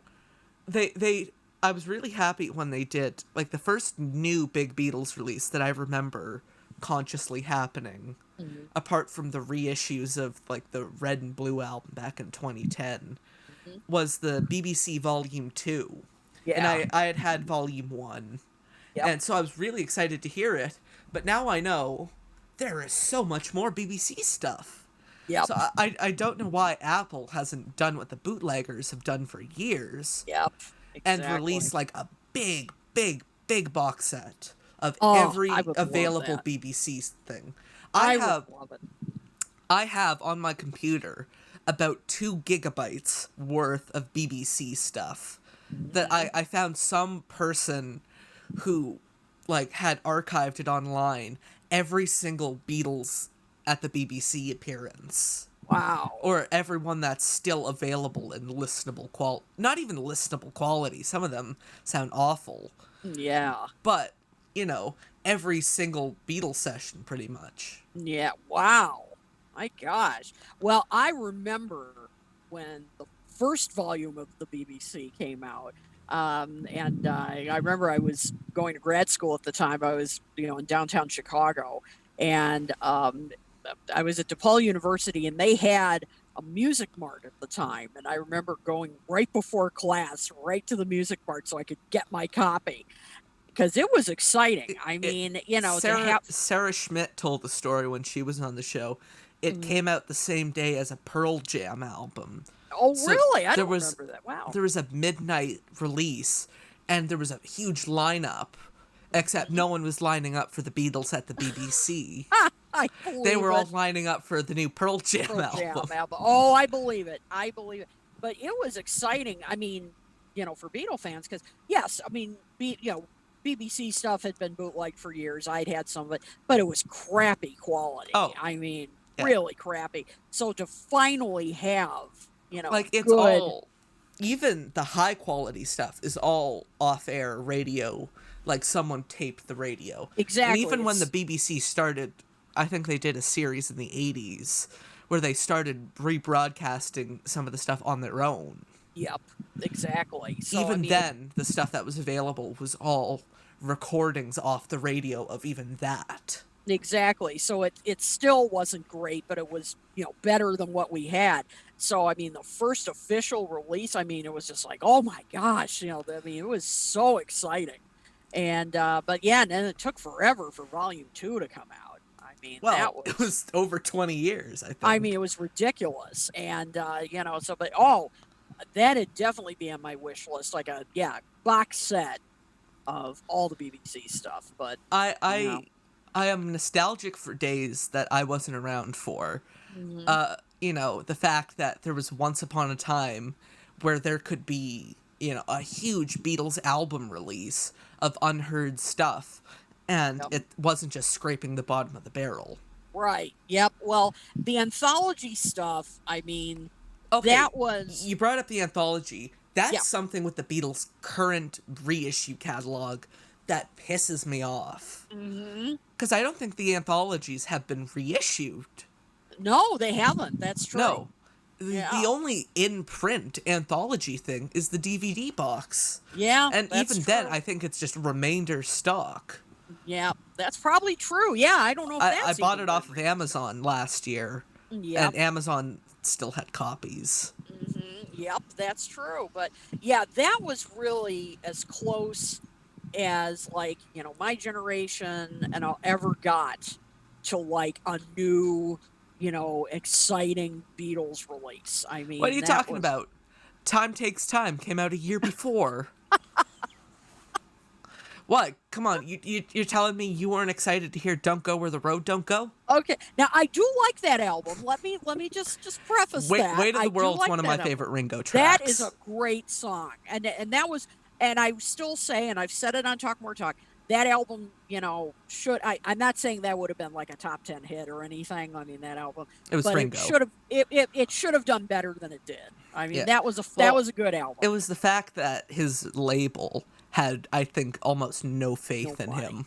Yeah. Yep. No, No no money money and or no no faith. faith, because he had already Yeah. been dropped by Yeah. 2 labels in the Yep. past 15 years. Exactly. After he was on Apple, he was on what, Atlantic, and then Yep. Atlantic dropped him because they weren't selling, Yep. and so that Bad Boy album only came out on some weird label in the States and Polydor everywhere else. Yeah. And Yep. then he was on what, Boardwalk, Something like that. RCA, Yeah. and he was dropped by them both. Yep, exactly. And that was a good album. I mean, great producers and all, but yeah, it certainly didn't generate The same excitement as Anthology. That's for sure. But it was. I mean, it was. I went for all three album releases. I went to the midnight release events. I mean, it was All at really the fun. what was it? Music Mart? That was for the BBC.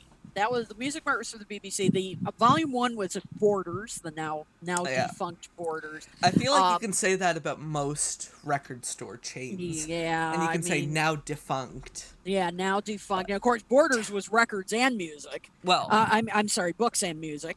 Then the second one was that was a weirder one. That was at a riverboat casino, and it Riverboat also Casino. yeah, it was really weird. They had a promotion where you'd be on the boat for an hour. I didn't care about that. It was at midnight. They had a tribute band in their like lounge, Was it a and good then one? it wasn't bad. It was a well-known Chicago.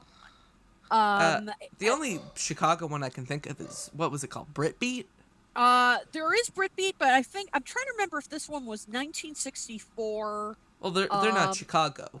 Yeah, I there don't was. think. I'm trying to remember. There's another one. 1964 are good people. Yeah. Oh, yes. Good people. And there's another Shout one. out to Mark Benson. Yes, indeed. And there's another Chicago Beast one that I'm blanking American out on Eng- right now. American Eng- English. Yeah. Yeah, Have American they English. been around for that long?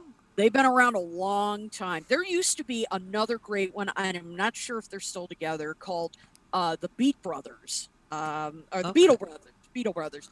They were excellent. They didn't do all the dressing up and all that. They just played it, straight music, and they were fantastic. And I used to see them in the '90s. And I'm not really into.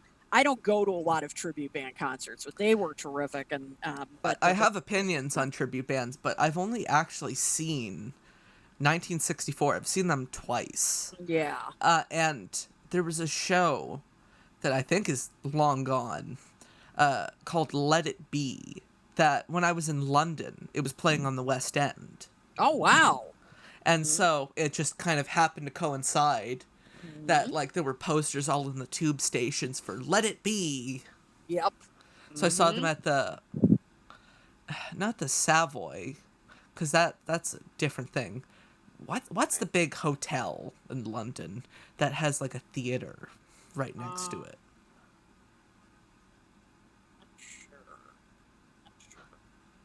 I'm sure someone will leave a comment saying, Yeah, they'll leave a comment. actually, it was blah, blah, Yeah, blah, blah. well, right.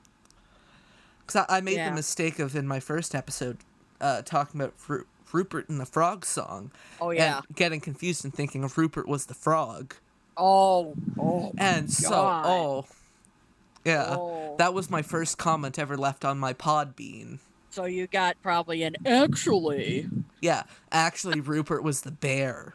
Yeah. Heavens to Betsy. But anyway, so the second Sorry one. I got the short film that played before Give My Regards to Broad Street wrong. Yep.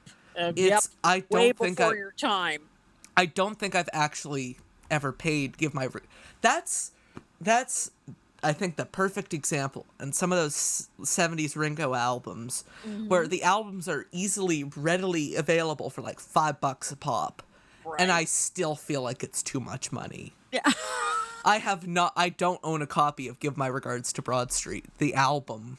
Oh, you don't? And the album's like decent. Well, I was going to say, you've got to get it. It's a good, I wouldn't say it's his best or anything, but it's not even as good as Press to Play. But it's got its moments. It's got its moments. I No do More kinda Lonely like- Nights is a great single. Well, it's a classic. Yeah. I love The that. closest thing with that is I have the Pure McCartney box that came out 2 years ago. I bought it the day HMV announced that they were going under. And so I wow. didn't get to experience any of the sales. The most I got was there was a defect on one of the records and I couldn't return the box. Oh no! Oh no! Luckily, That it turns stinks. out it was just my turntable. I have a better one, and it doesn't skip. Oh, good. Good. Excellent. And I think it has No More Lonely Nights on it. Yeah. Oh, good. Yeah, that is classic. I mean, even before I really got into the Beatles and Paul McCartney and all. I remember when that song came out, and I loved it. You know, I was like in sixth grade or something when that came out, and I loved it then. I On mean, YouTube somewhere, there's an old episode of the VH1 show, Pop Up Video, yes, I where remember that. they did a Beatles special, and it Hmm. was like "Got My Mind Set on You," Yep. "No More Lonely Nights," "Weight of the Hmm. World," and like I think a Julian Lennon song. Oh, that's A- weird. And so, like the I mean, thing I love Julian Lennon, but for the "No More Lonely Nights" thing, they're like, Linda had to spend about 7 lonely nights after Paul got busted for marijuana possession in Japan. funny. I think that may be my favorite thing in terms of Beatles history. The fact that Uh huh. that it's been theorized that Yoko Ono had some part in tipping off the Japanese authorities. I know. Like, give me a break. I mean, That would come be on. that'd be awesome if it turned out to be true. Yeah, Because I mean, I had heard rumors that John was really amused by the fact that, like, Paul was singing Yesterday to the prison yeah, guards. really. Oh, Paul, Paul, Paul. Back to, let's go back to, like, the final thing I kind of want to touch on is when we talk about the Beatles, unlike other bands, they almost have a point where we're talking about the Beatles as an abstract concept, Hmm. where it's almost so far removed from the music. Thoughts? Interesting. As an abstract kind. Well, I mean, yeah. I mean, I think there's. It's kind of funny. It just made me think of. I don't know if you've seen this book or you've probably heard about it. Candy Leonard. Um, Beatleness. Beatleness. Yep, I just that just popped into my head as you said that. Yeah, That's the book about, like, the sociology stuff, right? yeah, yep. And I it's don't currently own a copy. oh, it's really good. And yeah, you should get her on your show because I she would have a lot of interesting things to say about this. Um, She's that on my radar. good, good, good. Yes, because she would really have some thoughts about this. Um, Yeah, I mean, it's true. The Beatles have become more than just the music, And haven't they? I think the Um, Beatles have been so special, so kind of one off, that they've kind of gone beyond the point of being a band. And yeah. so, it's so extraordinary that it just happened to happen, that Mhm. people don't even think of them as a band. Yeah, because they've really gone on to, I mean, obviously, they greatly influenced music. I mean, that's a given. Hmm. But, I mean, they've influenced, I mean, they've influenced culture. In my case, they influenced my career for God's sake. I Yeah, mean, and they've influenced politics. I mean, they're almost like, I mean, don't mean this to sound, creepy or whatever, yeah. but I mean, they're almost like a lifestyle in a way.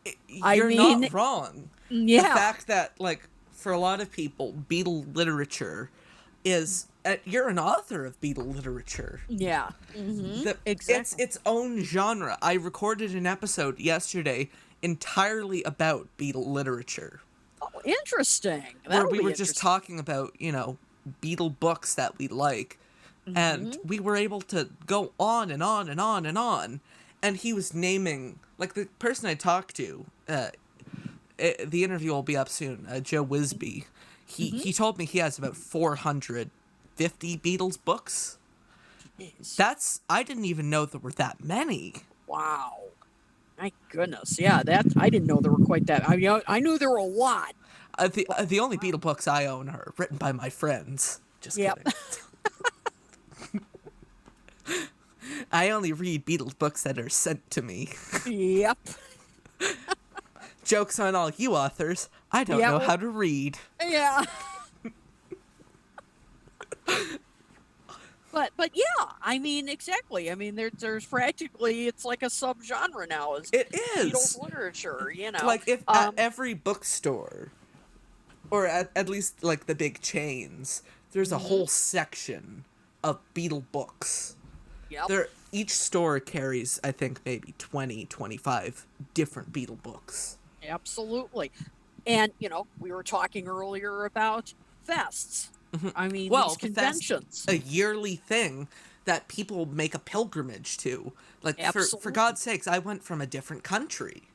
Yep. And Exactly. International Beatle Week in Liverpool is a completely different game. Like, Yep. people trek from all over the fucking world Yep. to go there Exactly. every year. Absolutely. Whereas, And like the fests, there's two of them, so it's a slightly more local. yeah, And I say exactly. local as in continental. Yeah, right. Yeah, like people still fly in from California, Sure. guests Yep. fly in from England. Exactly. But, and it really struck me, last weekend, because, of course, of What everything happened going. last weekend? Yeah, really. Yeah. Because of, as I What mentioned happened last before. weekend was I had two different questions not get answered by Mark Lewison on two different Oh, panels oh because of no. one, I no one explained for his like objective history thing.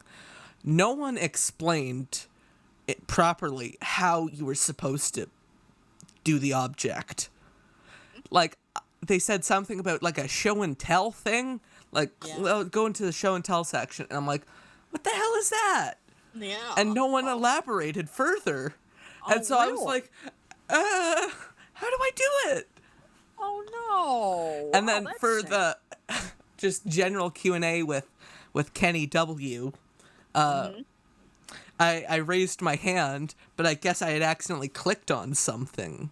And my hand Oh. got lowered, and our good friend Susan Ryan actually Mhm. noticed this and was like, Oh. don't you want to ask him a question, Ethan? I'm like, I thought I had my hand raised. And she's like, Oh. no, not right now, you don't. Oh, gotcha. So, that stinks. Oh Luckily, man. even though it's pretty much still a dream at this point, I will have him on the show. I know it's your goal, and you're gonna do it. Yeah. Yeah, I know it. If there's something you should know about me, Kid O'Toole, I'm Yep, determined.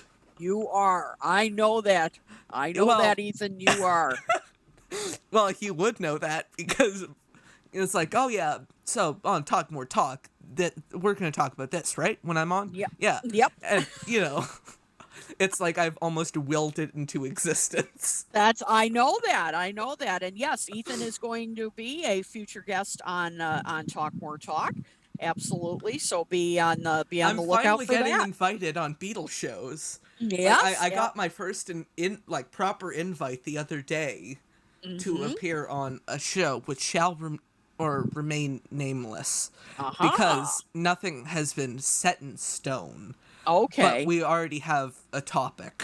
Excellent. Excellent. Oh, that's great. Let's just say, I'll say what the topic is, and you can probably figure out what show. Mm-hmm. I will be talking about the Paul McCartney album Off the Ground. Ah. Yes, I know what show. Yes, I know. and That'll be it. That'll be great. it's not two legs currently. Yes. Yeah, Yep. although I think I'll probably be on that show too. Yeah. Oh, you will. Yeah, Absolutely. you talk more talk a lot. Can't get enough of me. That's right. Exactly. We I feel just, like I've become, in a weird way, I felt this at the fest, like mm, when I just kind of got embraced by all these Beatle people. Like I yep. almost got the feeling like, am I some sort of weird mascot? Yeah, there you go. You're the mascot. Yeah, as Ken Michaels said, I'm the face of the new generation of Beatle fans. There you go. No pressure. No pressure, no pressure. No You hear pressure at that, all. Ma? I made it. Yeah, you made it. Toppermost to the poppermost. Well, I mean, the bar is... I don't know how high the bar is, if that's toppermost to the poppermost. If you're the face of being a fan of somebody else. Oh, no. Hey, you know, I it, mean, I'm it's a not lot of saying no. responsibility. It is Yeah. a... What's that Derek Taylor quote that was on the back of the Live Peace in Toronto album? Well, what it was like... Being born in Scotland carries with it certain responsibilities. I know, but I know you're up for this. I know you're up to the Sure. task. Sure. Yep. 17-year-old Yep. has a Beatles podcast because he wanted to. And he was bored. Yep. Yeah. That's right. And remember, kids, it's not what you know. It's who you know. You Yeah. got it. It's... I have referred to it before because I know a lot of the people... Or I know... Well, I say a lot of the people. I mean, it's been you and Susan Ryan have been my champions. Absolutely. Well, you've and got so a lot of other fans in your corner, too. Well, now I do. Yeah. But, you know, that was kind of... It almost felt like... Even though it's in this weird Beatles family, is it like some sort of nepotism? Nepotism. You know, again, I got Ken Womack as my second episode guest.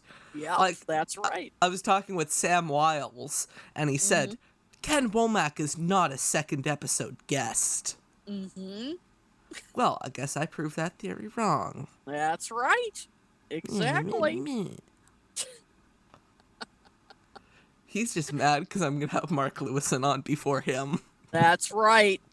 That's And we've right. discussed this.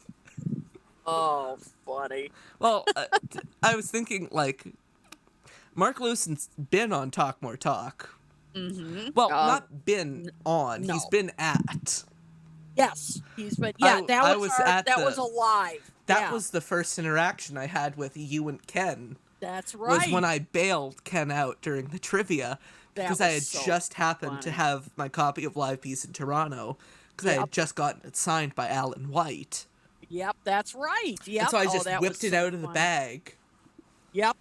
So Ken was in your debt. Yeah, that's why I ended up with a Sound Pictures tote bag and a little George Martin coat of arms pin. Oh, that's right. Yep. That I still have in my big bag of stuff. Yep. That's right. Along with my Talk More Talk pin, which is not on the bag, or no, not in the bag, it's on the bag. It's pinned to the front. Yep. I gotta represent. Represent. That's right. Yep. Hopefully next year, if everything's back to normal, we'll have more swag next year. So what kind of... They need to start making swag for... I think this they had a whole bid on this at... Again, I say this, I'm kind of throwing out names like I actually have read this. Go to the Window for all you Beatlefest people. I'm a relatively new fan of Go to the Window, but they had a whole thing on Beatles swag for the older generation of fans. Like, you know, Beatles adult diapers. Yep. Yep. Yeah. Uh-huh. Yeah, we're not going there. No. We're not doing yet. that. There's still time. Oh, man. Oh, my goodness. See, this is fun. This is fun. Oh, this man. I don't know if you're actually having fun or if I'm just having enough fun for the both of us. Oh my gosh. No, this has been great. I mean, I love we've covered a wide range of subjects and stuff and it was the same as the last time I was on here, you know. I mean, things that I don't get to talk about on other shows. I thought originally, I realized how much I've softened over the past 2 months from my position as the, you know, kamikaze anarchist Beatles podcast. When now there's people like our good friend Plastic EP. Yes. Whose show we have both been on several times. Yes, has indeed. made me realize, like, fuck, I've lost all my edge in my older age. I need to put some balls back in the show. That's No right. script. No script. Just fly by the seat of your pants. Absolutely. Yeah, that's the expression. That's the expression. Yeah. I couldn't remember, and I thought I was going to say it, but I thought, is this just going to be one of my weird expressions that Nope. I've gotten wrong before? Nope, that's it. Like, my grandpa used to have, like, his name is Armin, and they called them Arminisms, because he would butcher classic expressions like, don't throw stones at glass houses because you might walk by there someday in bare feet. Or don't beat the bush, go around it. Oh, that's cute. That's great. Yeah. Oh, that's funny. Oh, God. But this was fun. This was, we covered all different topics. And now we get to do what I have already been doing this entire show, and you've been doing. We get to plug. Plug more plug. Plug more plug. All right. You go first. Okay. All right. Well, as I've been mentioning. Sorry, we're out of time. Yeah, right. No, go ahead. Well, as I mentioned before, of course, I'm the co-host of Talk More Talk, and you can. What's the name of the show again? That would be Talk More Talk. Just say it one more time for the audience. That would be Talk More Talk, a Solo Beatles videocast. Where can people find you, Kit? Why, Ethan, you can find us at Facebook. You can find us, first of all, there. We broadcast live every other Monday at 9 p.m. Eastern. And you can go there, subscribe to our page, or just like it. I was going to say, you have to tune in more in. And then I realized it didn't work as well as plug more plug. Plug more plug, that's right. And see, no episode with me is complete without me throwing a joke out into the universe, watching it get shot down so fast, just because it either doesn't work, it doesn't make any sense, or it's just not funny. Yeah, that's right. And so you just have to see me sit in my humiliation of it not working. There you go. Oh my god. Just the complete deconstruction of a person. Oh my god. Deconstruction of a person. That's like a good novel. Anyway, so anyway, not the best name for a Beatles book. Although there's been some weird ones. My favorite has got to be Twilight of the Gods. Oh yes, that's the name of one of my Beatles playlists. I called it Twilight of the Gods. Yep, that's one of the best titles ever. I agree. And so I just want to say this first because I had an epiphany. Yeah, and it's always good when I have epiphanies. Yes. So yes. The 3-part Mark Lewison book series, of which only one part's been released. Right. Tune in. And I thought, what are the names of the other two going to be? And then it hit me. I probably know what the next two names are going to be. This is a world exclusive. Okay. So you know the old Timothy Leary quote, tune in, turn on, drop out. Drop out. Yep. I am assuming part 2 will be called Turn On, and part 3 will be called Drop Out. Yep, that's what a number of people are thinking. But, that's what it would make the most sense. It would, but Mark might throw us a curveball. You never know. Well, curveballs are good. Yep, that's right. Curveballs are interesting. Yeah, except when you get hit in the face with one. Yeah, that happened to me sucks. once or twice in gym class. Ouch. Oh, that's not good. Because the gym teacher thought it'd be a really fun idea to play dodgeball with volleyballs. This sounds like a bit. It is not a bit. Wow. I got hit in the head full speed with a volleyball. My God, was your teacher a sadist or something? I mean, what the heck? I don't know what he does in his free time. Oh my God. Yeah, not a good idea. Good Lord. He's the only gym teacher who I've actually liked. Oh, okay. Yeah, Well, that's a good he's a thing really nice because guy. oh, well, that's a good thing because Except my yikes. brain injuries still have not forgiven him. Yeah, obviously. Oh my There's a gosh. reason why I'm able to remember the name of your show and your books names in their entirety, and Yep. I can't remember what or I did this morning. Yeah, it's all due to that game of dodgeball. Good Dodge Lord. volleyball Dodge volleyball. or Oh, whatever the fuck it was. oh my It was God. either it felt like they were playing with medicine balls. Yeah. Oh, jeez. Yeah, Talk that's about the fucking public school system. yeah, jeez. God. That Leaving you is mentally and physically scarred. yeah, really. God, that is insane. Oh, oh man.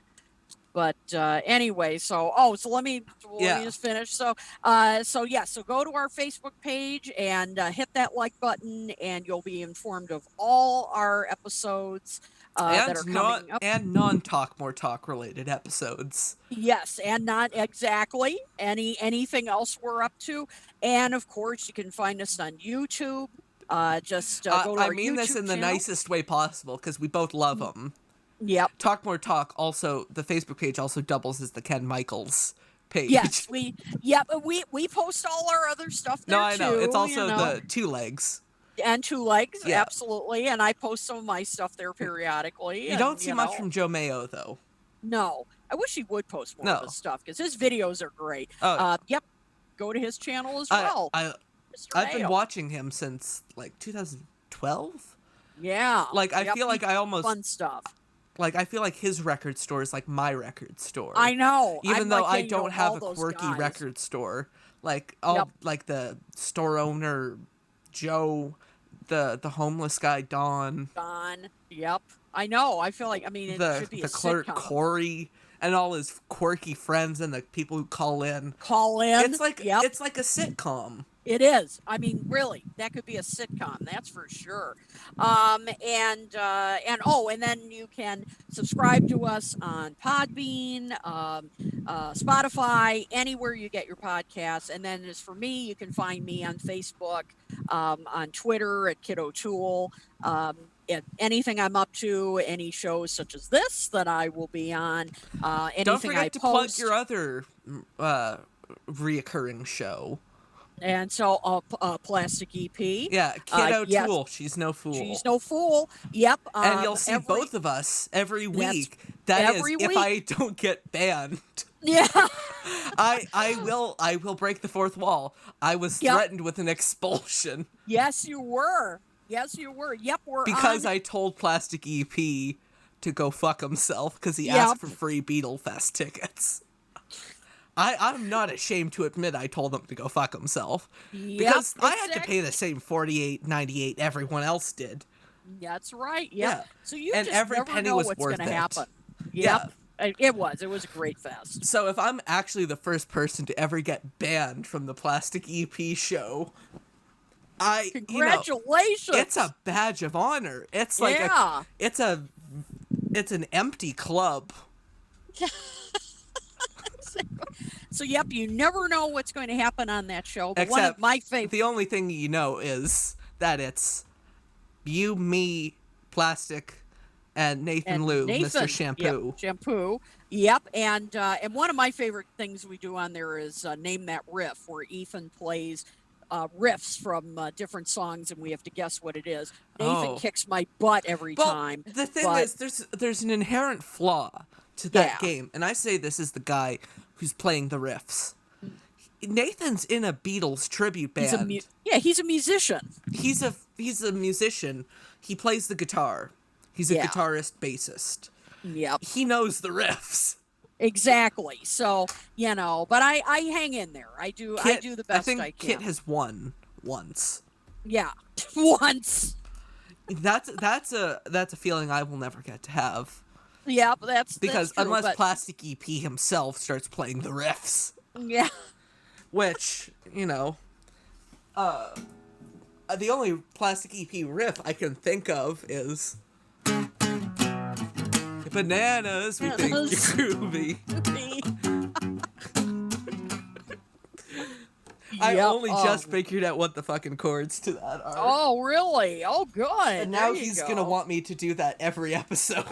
I know. Even for the ones I'm not going to appear on. Yeah, way to I go. will admit, one day I was really bored, and I am what they call a bedroom music producer, except that term gets applied to people with talent, and I don't have that.